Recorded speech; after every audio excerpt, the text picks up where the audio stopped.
கடைசியாக ஜி வந்து angel TV owner மாதிரி அவரு அந்த சிடி விற்க ஆரம்பிச்சு 20 வருஷம் ஆச்சுங்க. அது இப்போ எல்லாம் நம்பாமல் போயிட்டாங்க. ஆண்டவர் வந்து கதவு திறந்தாரு, ஒளி மாதிரி தெரிஞ்சுது.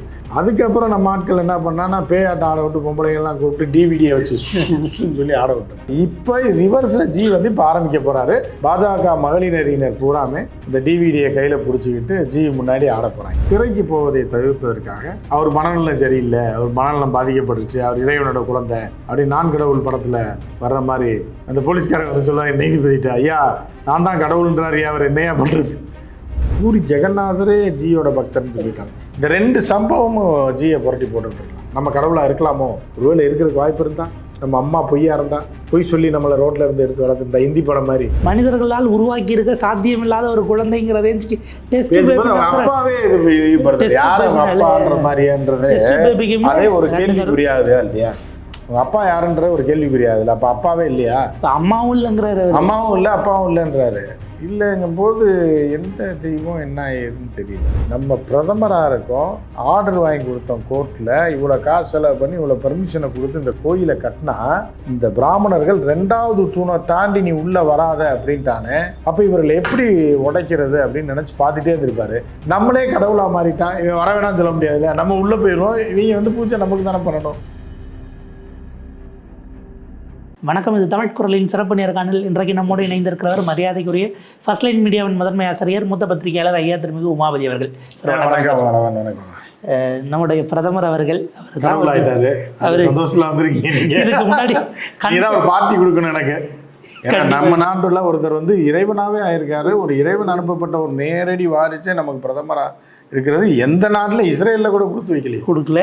கண்டென்ட் கடவுளா இருந்தவர் இப்ப அவரே கடவுளா மாறி கடவுளா அப்படிங்கிறது உண்மையிலேயே நம்ம என்ன சொல்றதுன்னு தெரியாத ஒரு இடத்துக்கு வந்திருக்கோம். பயாலஜிக்கலாக நான் பிறக்க வாய்ப்பே இல்லை.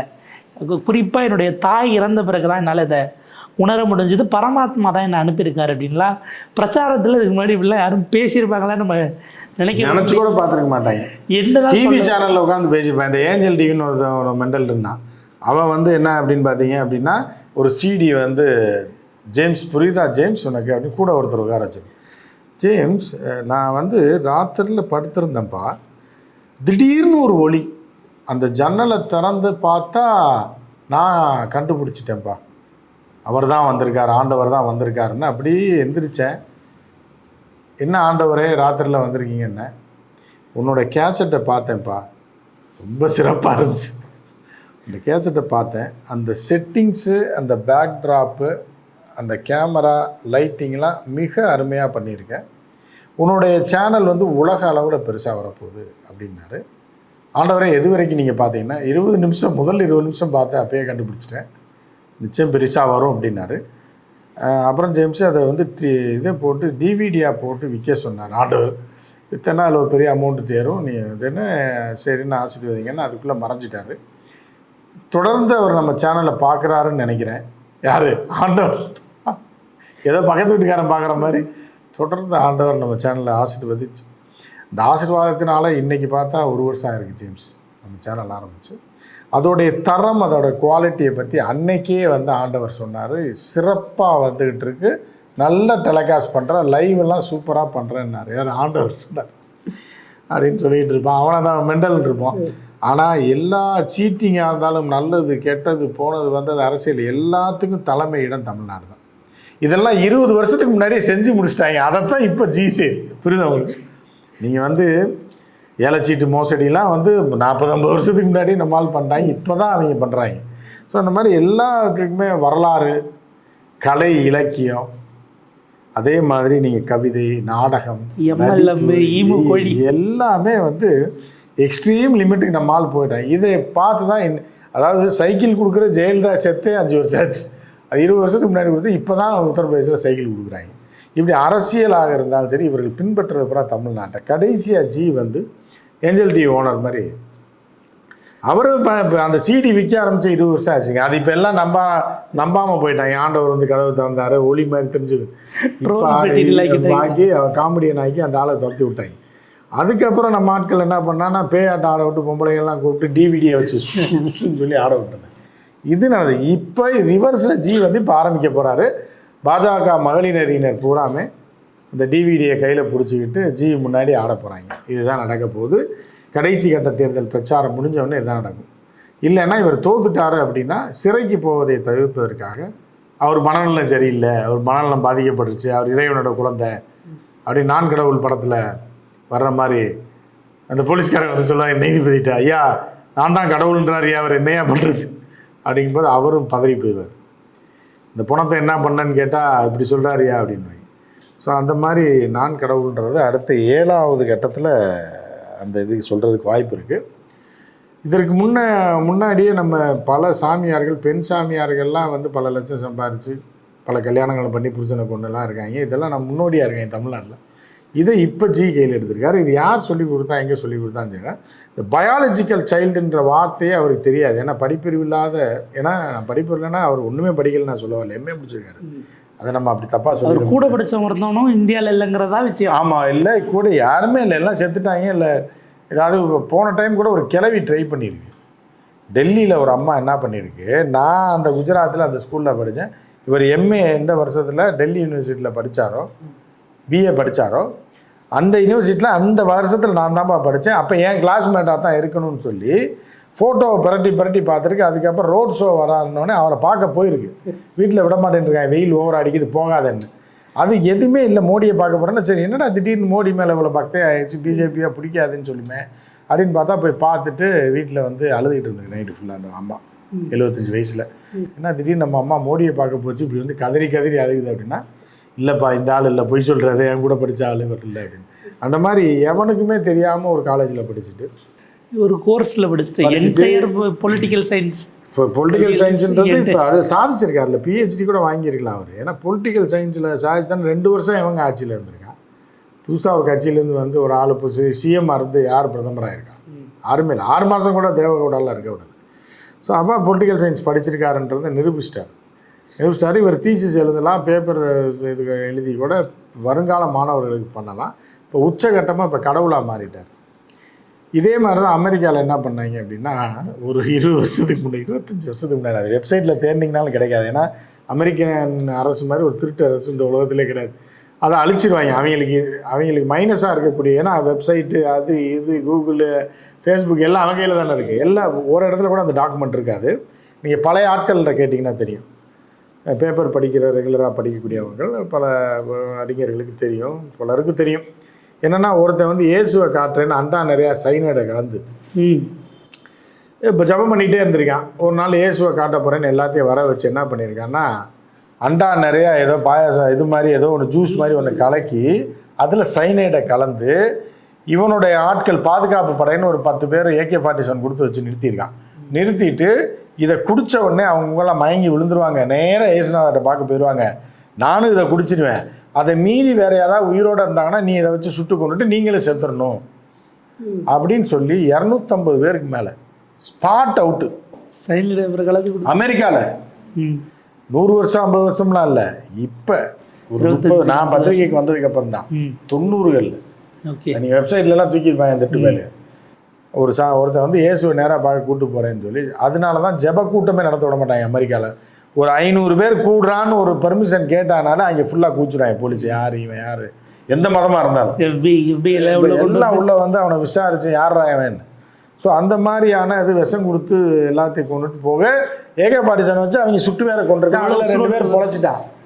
AK-47 வச்சுட்டு அந்த இதை குடிக்காதவன் இருக்கான்ல, கொஞ்சம் தெளிவாக இருந்திருக்காங்க. முதல்ல குடிச்சது ஒருத்த மயங்கி விழுந்ததை பார்த்து அடுத்தடுத்து எல்லாம் செத்துருப்பாங்க. அடுத்த செகண்ட் செத்துருப்பான்ல, அதில் 2 பேரை பிடிச்சிருச்சு போலீஸ். பிடிச்சி விசாரிச்சா இப்படி தான் நடந்தது.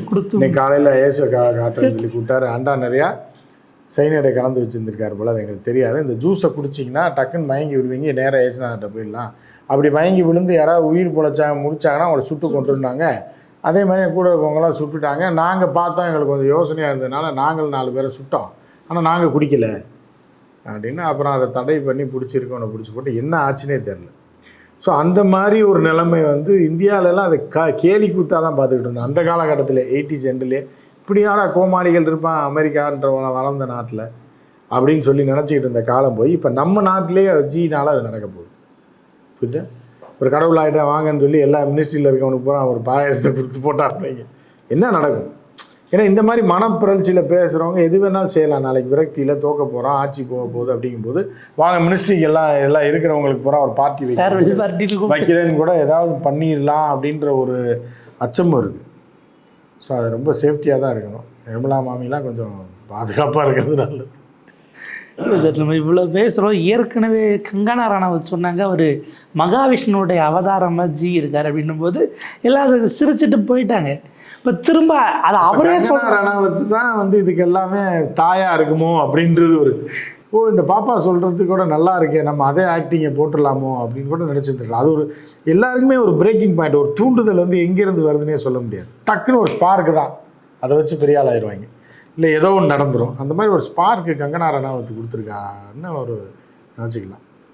ஏன்னா கடவுளாக இருக்கார் அப்படின்னு. அந்த இவன் வேறு சொன்னான்ல, அந்த பூரி எம்பி தொகுதி நிற்கிறானே, பூரி ஜெகநாதரே ஜியோட பக்தர்னு சொல்லிட்டாங்க. இந்த 2 சம்பவமும் ஜியை புரட்டி போட்டுருக்கலாம். நம்ம கடவுளாக இருக்கலாமோ, ஒருவேளை இருக்கிறதுக்கு வாய்ப்பு இருந்தால், நம்ம அம்மா பொய்யா இருந்தால், பொய் சொல்லி நம்மளை ரோட்டில் இருந்து எடுத்து வளர்த்துருந்தா, ஹிந்தி படம் மாதிரி ஏதாவது குட் ஸ்டைலில் வெயிலில் 2 தண்ணி பிடிக்க இறங்குவா போயிடுவாங்க. இப்போ தம்பியை மட்டும் தூக்கிட்டு வந்து இந்த அம்மா வளர்த்துட்டு நம்மளை வந்து தெய்வ குழந்தைய வந்து இப்படி பண்ணிருச்சோ அப்படின்னு கூட, அவங்க அம்மா செத்துருச்சுல நீ யார் கேட்க போகிறா அப்படின்னு கூட நினச்சிருக்கலாம். அண்ணன் 2 பேர் இருக்காங்க, அவங்க கேட்க மாட்டாங்கல்ல, தம்பினால தான் இவ்வளோ நல்லா இருக்கும், அதே மெண்டல் மாதிரி ஓடிட்டு போகிறான், நம்ம என்னத்தையும் அவனு கேட்டு இருக்கிற பொழப்பும் போச்சுன்னா என்ன பண்ணுறது அப்படின்னு கூட இருக்கலாம். அவங்ககிட்ட கேட்டால் சொல்லிப்பேன். அவங்கள கூட சொல்ல வைக்கலாம்ல, இல்லை எங்கள் அம்மா கொஞ்ச நாள் காணாமல் போச்சு, அப்புறம் திடீர்னு கையில் குழந்தையோட வந்துச்சு, எங்கேயும் தூக்கிட்டு வந்துருச்சு ஒரு வேலை ரயில்வே ஸ்டேஷனில் அப்படின்ட்டு இருந்திருக்கலாம். அப்படி கூட இருக்கலாம். இன்னும் போக போக தான் தெரியும். இல்லை ஏதோ ஒரு கட்டத்துக்கு மேலே அவரே அவங்க அம்மா இழிவுபடுத்துகிற மாதிரி வருதில்ல. மனிதர்களால் உருவாக்கி இருக்க சாத்தியமில்லாத ஒரு குழந்தைங்கிற ரேஞ்சுக்கு அப்பாவே அதே ஒரு கேள்வி புரியாது இல்லையா? அவங்க அப்பா யாருன்ற ஒரு கேள்வி புரியாது. அப்போ அப்பாவே இல்லையா? அம்மாவும் இல்லைங்கிறாரு, அம்மாவும் இல்லை அப்பாவும் இல்லைன்றாரு. இல்லைங்கும் போது எந்த தெய்வம் என்ன ஏதுன்னு தெரியல. இது ராமாயண மகாபாரத கதை மாதிரி ஆத்தோட வச்சு அனுப்புனாங்களா என்னன்னு தெரியல. அதான் குஜராத்தில் அங்கே ஆறும் கிடையாது இவங்க ஊரில், என்ன நடந்துச்சுன்னு தெரில. ஸோ திடீர்னு ஒரு ஞானம் பிறக்குது அப்படின்னா கங்கனா ரனாவத்தை வச்சு இது என்னன்னு தெரில. அது என்ன படம் பார்த்துச்சோ தெரில, இதை கொரியன் படம் கூட பார்த்துட்டு அந்த கதையை சொல்லி இதே ஒன்று சொல்லிடுச்சா, என்ன நடந்துச்சு அப்படின்னு தெரியல. மொத்தமாக போயிடுவாங்க, எல்லாமே மொத்தமாக சீன் தான். இதில் தப்பிக்கிறவன் இது எக்ஸ்டர்னல் அஃபேர்ஸ் இவரெல்லாம் தப்பிச்சுடுவார். ஜெய்சங்கர் தெளிவான ஆள், அறிவாளி. அந்த மாதிரி சில பேர் இருக்காங்க மினிஸ்ட்ரியில். அப்பா நம்ம பாட்டுக்கு ஒதுங்கிடுவோம்ப்பா, ஏதோ 5 வருஷம் 10 வருஷம் மினிஸ்டராக இருந்தோம், காஜி பார்த்துட்டேன், ஏதோ சம்பாரிச்சதோடு ஒதுங்கிடுவோம், இவங்களோட சேர்ந்தனா சைனைடை கொடுத்து நம்மளை கொண்டுருவாங்க, வா கடவுளை பார்க்கலான்னு சொல்லி கூட நினைக்கலாம். அது எல்லாமே 4ஆம் தேதி தெரிஞ்சிடும். வடிவேல் ஒரு படத்தில் கடவுளை பார்க்கலான்னு கூட்டு போய் ஒரு இதில் காட்டால எவன் பொண்டாட்டிலாம் பத்தினியா அவனுக்கு தான் கடவுள் தெரியும். ஆனால் இவரே கடவுள்ன்றப்போ இவர் எல்லாருக்குமே தெரிகிறாரு. டிவியில் தெரிகிறாரு, ரேடியோவில் தெரிகிறாரு, கங்கை கரையில் பேட்டி கொடுக்குறாரு, ராமர் கோயிலில் லைவ் எடுக்கிறாங்க, எல் ஷேப்பில் நடந்து வர்றாரு. ஆனால் என்ன இப்போ இதாக மன ரீதியாக எப்போ இந்த சம்பவம் நடந்திருக்குன்னு பார்த்தீங்கன்னா, இந்த சம்பவம் பூரா எப்படி மோசமாக நடக்குதுன்னா, ராமர் கோயிலுக்கு கடைசியாக அவர் போனார்ல, அதில் தான் இவர் மனப்பிறழ்ச்சி ஏற்பட்டிருக்குமோ. ஏன்னா உள்ளே மதிக்காமல் 2வது தூணோட நிற்க வச்சு பேப்பரை விரித்து அதில் விழுந்தாங்க பாருங்க, நியூஸ் பிரிண்ட் பேப்பரை விரித்து நீ கும்பிட்றதுன்னா அங்கேயே கும்பிட்டுட்டு போனோடனே, நம்ம பிரதமராக இருக்கோம், ஆர்டர் வாங்கி கொடுத்தோம் கோர்ட்டில், இவ்வளோ காசு செலவு பண்ணி இவ்வளோ பர்மிஷனை கொடுத்து இந்த கோயிலை கட்டினா இந்த பிராமணர்கள் 2வது தூணை தாண்டி நீ உள்ளே வராத அப்படின்ட்டானே, அப்போ இவர்களை எப்படி உடைக்கிறது அப்படின்னு நினச்சி பார்த்துட்டே இருந்திருப்பார். நம்மளே கடவுளாக மாறிட்டான், இவன் வர வேணாம்னு சொல்ல முடியாது இல்லையா, நம்ம உள்ளே போயிடுவோம், இவங்க வந்து பூஜை நமக்கு தானே பண்ணணும் அப்படின்னு கூட நினச்சிருக்கலாங்க. அந்த எல்லாத்துக்கும் ஒரு பாயிண்ட் தான், இந்த இடத்துல தான் பிரேக்கிங் பாயிண்ட். அந்த 2வது முதல் டைம் போனப்போ ராமரை தொடலாம் விட்டாங்க, சுற்றிலாம் வர விட்டாங்க, தேங்காய் முடியதான் விட்டாங்க உள்ள. ஆனால் 2வது டைம் 2வது தூணோட நிறுத்தி ஒரு டம்மி பூசாரியை விட்டு தாமரை அது காஞ்சி போனதை கொண்டாந்து கையில் போட்டு போனால் பாருங்க. பிரைம் மினிஸ்டராக இருந்து இவ்வளோ செல்வாக்கு, இராணுவம் நம்ம கையில் இருக்குது, உப்படை தளபதி நம்ம சொல்கிறத கேட்குறேன், இவங்க பிராமணன் உள்ளே உட்காந்து நம்மளை 2வது தூணை தாண்டி உள்ளே விட மாட்டேன்னா மன ரீதியான புரட்சி பாதிப்பு ஏற்பட்டு கூட நம்மளே கடவுளாக மாறிட்டா, நான் தாண்டா கடவுள், இனிமே வரவேண்டா பூஜை பண்ணுறான், எனக்கு சூடத்தை காட்டுறா, அப்படி உள்ள தேங்காய் எண்ணெய் ஆமாம், இவராக ஒரு ஆசிரமம் அமைச்சு போயிடுவார். அப்போ 4 பேர் வேலைக்கு போடுவார் பிராமணர்களில், போட்டு வருவாங்க, அதெல்லாம் காசு சம்பளம் கொடுத்தா வந்துடுவாங்க. இந்த கடவுள் இருக்க கும்பாபிஷேகம்லாம் வேறு ஆதீனங்கள்லாம் பண்ணும்போது கூட வருவாங்க, காசு கொடுத்தா வந்துடுவாங்க. இந்த பேமெண்ட்டை கரெக்டாக நீங்கள் செட்டில் பண்ணிட்டீங்கன்னா கூட்டமாக வந்துடுவாங்க. வந்து பண்ணி கொடுத்துட்டு போயிடுவாங்க. 7 பேர் 9 பேர்னு வந்துலாம் வந்துடுவாங்க. எத்தனை பேர் வேணும்னு சொல்லிட்டீங்கன்னா போதும். அதுக்கு அமௌண்ட் கான்ட்ராக்ட் எல்லாம் கூட இருக்கு நிறையா இருக்குது. போட்டு ஆசிரமம் ஆரம்பிக்கிறாரு அப்படின்னா டப்புன்னு நீயே கடவுள்னு சொல்லி ஒரு யாகத்தை வளர்த்து தேங்காய் உடைச்சிடுவாங்க. ஆனால் சீனியர் தன்மானம் உள்ள பிராமணர்கள் வர மாட்டாங்க. பாவம் வேலைக்கு வழி இல்லாதவர்கள், இந்த கல்யாணத்துக்கு இதுக்கு போகிறவர்களெல்லாம் அவர்கள் வருவாங்க. இந்த மாதிரி இருக்கு. ஒருவேளை குஷ்புக்கெல்லாம் கோயில் கட்டியாச்சு, அடுத்து இவருக்கு கட்டுறதுக்கான ஏற்பாடு எல்லாமே தமிழ்நாடு இதுக்கு முன்னாடியே செஞ்சு. நான் அதை தான் முன்னாடி என்ன சொன்னேன், வடக்கன் என்ன நினைக்கிறானோ அதெல்லாம் தமிழ்நாட்டில் 25 வருஷத்துக்கு முன்னாடி 50 வருஷத்துக்கு முன்னாடியே செஞ்சு முடிச்சிருப்பாங்க. இப்போ இவர் கோயில் கட்டி கடவுள்னாரு, இவரால் நியமிக்கப்பட்டிருக்க மகளிர் ஆணையத்துடைய ஒரு உறுப்பினராக இருக்கக்கூடிய உறுப்பினராக இருக்கக்கூடிய அந்த குஷ்புக்கு 20 வருஷத்துக்கு முன்னாடியே கோயில் கட்டி கும்பாபிஷேகமே பண்ணிட்டாங்க. புரியுதா? அது எல்லாமே தமிழகம் வந்து முன்னோடியாக இருக்குன்றது அவருக்கு தெரியல. இந்த தகவலை அவருக்கு சொன்னால் வந்து ஷாக்காயிருவார். அப்போ குஷ்பு கடவுளா? அப்போ ஏற்கனவே நிறையா கடவுள் இருக்காங்களா அப்படின்ட்டு. அப்புறம் அந்த ஒருத்தி இருக்காளே, இந்த சாமியார் ஒருத்தி, அன்னபூரணி அரசியெல்லாம் ஃபோட்டோவாக அந்த சாமி ஆடுறதெல்லாம் போட்டு காமிச்சுன்னா தெரிச்சு ஓடிடுவார். நம்ம தெரியாமல் சொல்லிட்டோம் போல அப்படின்ட்டு சீட்டுக்குள்ளே உட்காந்த இடத்துல சோஃபாவோட சேர்ந்து ஆடுவா. அதெல்லாம் அனுப்பி விட்டிங்கன்னா அப்போ தமிழ்நாடு இதுலேயும் முன்னோடியா, நம்ம தான் முதல்ல செய்கிறோம் கடவுள்னு சொல்லி பார்த்தோம்னா சீட்டுகளையும் முன்னோடியாக தான் இருக்காங்களே அப்படின்ட்டு ஒரு ஆச்சரியமாக இருக்குது.